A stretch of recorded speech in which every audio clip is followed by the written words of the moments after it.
किसानों के लिए दो बड़ी अपडेट आई है। तो सबसे पहले तो आप मुझे ये बताएं कि आप किसान हो या नहीं, ताकि हमें पता लगे कि हम इस चैनल पर किसानों के लिए वीडियो अपलोड करें या फिर नहीं। वैसे ज़्यादातर ईमित दर्द भी किसान है, आपको क्या लगता है कमेंट सेक्शन में ज़रूर बताइए। चलिए तो अपडेट के बारे में बात करते हैं कि अपडेट क्या है। किसानों के लिए पहली और बड़ी अपडेट ये है, प्रधानमंत्री फसल बीमा योजना के तहत रबी फसल के फसल बीमा शुरू हो चुके हैं। अब यहाँ पर बहुत सारे किसान बोल सकते हैं कि अभी तो हमने फसल की बुआई नहीं की, फसल बीमा कैसे करवाएं। तो वो आप अपने नज़दीकी सीएससी सेंटर पर चले जाइए, वहाँ पर आपको बता दिया जाएगा कि आपको क्या करना है। अगर आपकी फसल की अब तक बुआई नहीं हुई है, फसल बीमा जरूर करवाएं, क्योंकि अगर आने वाले टाइम में आपकी फसल खराब हो जाती है या फिर अकाल की स्थिति हो जाती है तो आपको फसल बीमा पर अच्छा खासा क्लेम दिया जाता है। और ज़्यादातर गाँव में, ज़्यादातर शहरों में फसल बीमा करवाया जाता है। तो आपको पता होना चाहिए कि प्रधानमंत्री फसल बीमा योजना के तहत रबी फसल का 2022 का फसल बीमा शुरू हो चुका है, रजिस्ट्रेशन शुरू हो चुका है। तो आप अपनी फसल का बीमा जरूर करवाइए।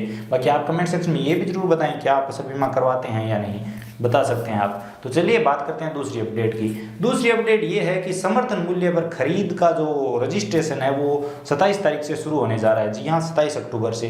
अगर आप अपनी फसल सरकारी खरीद पर बेचना चाहते हो, वहाँ पर एक निश्चित भाव आपको मिलते हैं, तो वहाँ पर अगर आप बेचना चाहते हो तो उसके लिए ऑनलाइन रजिस्ट्रेशन करवाना होता है, राजफेड पंजीकरण होता है। तो वो 27 अक्टूबर से ई-मित्र पर शुरू होने जा रहा है। तो आप अपना आधार कार्ड अपडेट करवा के रखें, आधार कार्ड में मोबाइल नंबर जरूर जुड़वा लें, गिरदावरी भी तैयार रखें, और इसी के साथ आपको बैंक डायरी की भी जरूरत पड़ेगी जो आधार कार्ड में अपडेट होनी चाहिए, क्योंकि जो पेमेंट है फसल का वो उसी में आता है। तो ये सब डॉक्यूमेंट आप तैयार करवा लीजिए अगर आप सरकारी खरीद पर अपनी फसल बेचना चाहते हैं, क्योंकि इस बार मूंग वगैरह के अच्छे भाव है वहाँ पर, वो आप अपने हिसाब से देख लीजिए। अब यहाँ पर आपको ये भी पता होना चाहिए कि अगर आप मूंगफली के लिए रजिस्ट्रेशन करवा रहे हैं, मूंगफली को बेचने के लिए रजिस्ट्रेशन करवा रहे हैं, पंजीकरण करवा रहे हैं, तो वो 27 अक्टूबर से शुरू हो रहा है। आप 27 अक्टूबर के बाद कभी भी करवा सकते हैं, सुबह 9 बजे से शाम के 7 बजे के बीच में। इसी के साथ अगर आप मूंग बेचने के लिए, मूंग, उड़द और सोयाबीन बेचने के लिए रजिस्ट्रेशन पंजीकरण करवा रहे हैं, तो वो 1 नवंबर से शुरू होंगे।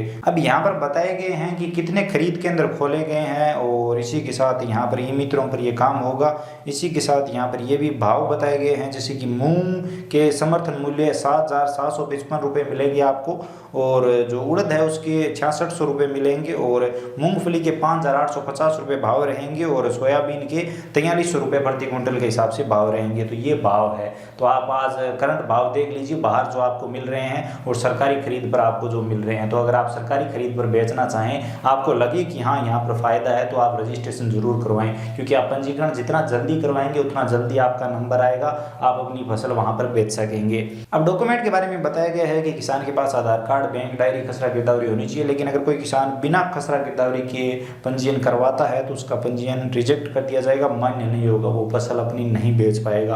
तो ये भी आप ध्यान रखें। और बाकी आप देख लीजिए, ये जो न्यूज़ दी हुई है वो स्क्रीन पर आप देख सकते हैं। तो बस आज की वीडियो में यही दो बड़ी अपडेट थी। उम्मीद करता हूँ आपको अपडेट के बारे में जानकर अच्छा लगा होगा, कुछ नया सीखने को मिला होगा, कुछ नया जानने को मिला होगा। वीडियो पसंद आया, इन्फॉर्मेटिव लगा है तो लाइक करिए, अपने दोस्तों के साथ शेयर करिए, चैनल पर नए हो तो सब्सक्राइब कर लीजिए, बेल आइकन प्रेस कर लीजिए। इसी के साथ अगर आपके मन में कोई भी सवाल या सुझाव है, आप हमसे कुछ भी जानना चाहते हैं, तो बेझिझक कमेंट सेक्शन में बताइए, हम कमेंट सेक्शन में उसके बारे में बात करेंगे। और अगर कोई सीरियस टॉपिक हुआ तो आपसे कॉन्टैक्ट भी जरूर करेंगे और उस पर अलग से वीडियो भी जरूर बनाएंगे। तो चलिए मिलते हैं अगले वीडियो में, तब तक के लिए जय हिंद, वंदे मातरम।